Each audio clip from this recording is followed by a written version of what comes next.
Today let us contemplate on being and becoming. Okay, we call ourselves as human being. Human refers to the human body, the instrument, the body and the structure which you have, as against a animal being, as against a dog being, as against a monkey being. We have a human body. Okay, the being part is consciousness. Being is all about consciousness. So we are a combination of human part and consciousness, human and consciousness. So if you look at these two aspects, they have entirely different nature.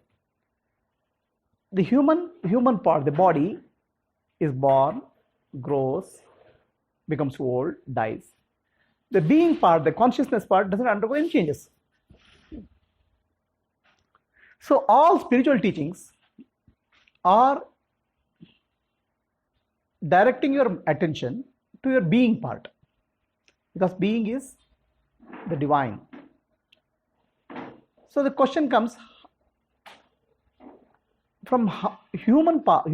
I consider myself as human first, right? That's why I say human being. So how do I establish myself in being? Okay, from human I have to become being. All spiritual, there are so many spiritual paths which try to address this. Okay, so do this, do that, do action, karma yoga, because karma belongs to the body, do something. Bhakti yoga, devotion service. Kriya yoga, some variety of energy practices. Everything focused on the human part. From human to move towards the being. So in other words, they're stressing, you are human now, you have to become being. So the stress is on becoming something. The teaching of Vedanta is, you are that, Tattvamasi. So Vedanta doesn't say you have to become human being. You have to become being. You are already being. You have to recognize it. So you see the challenges. Entire religion, most of the spiritual teachings stress on becoming something.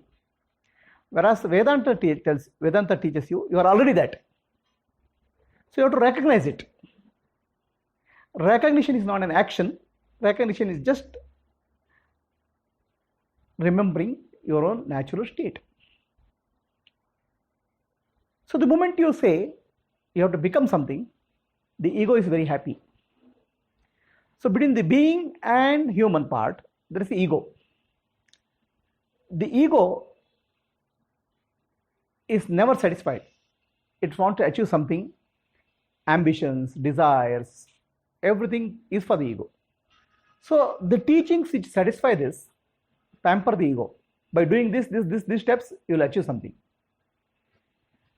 There are so many steps to realize this goal of being. So ego is happy. Ego wants to constantly become something, and now you have given a new goal, spirituality. So ego, do some 10 million, a couple of times this practice every day, do this practice, do that practice. Ego is happy in accepting something, doing, which involves doing. Doing involves becoming, whereas self-realization is simply being, recognizing what you are. So the moment doing comes into picture, moment the stress comes, there is a stress on doing something, the spiritual teachings of Vedanta gets distorted. The spiritual teaching of Vedanta says you are already the divine, you are already Brahman, you are already consciousness, you are already the being. You don't have to do anything about it, but you have to learn how to recognize it. So that teaching, when you focus on the human aspect of you, it becomes, says, you are human now, you have to do something about it, you have to become something, you have to become your own self. Okay, so what you are already, now you start trying to achieve that. It becomes achievement oriented. So now this achievement orientation,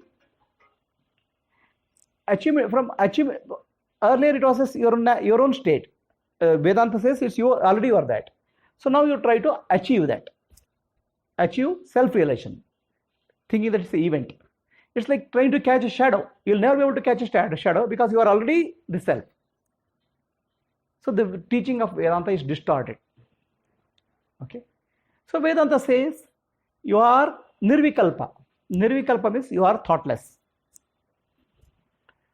Kalpa means thoughts. Nirvikalpa means you are thoughtless.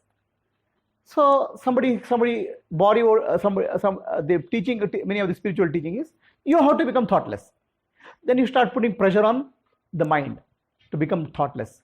Maybe breathing practices, maybe so many repetitions of mantra to become thoughtless. The Vedanta teaching is recognize that you are already thoughtless.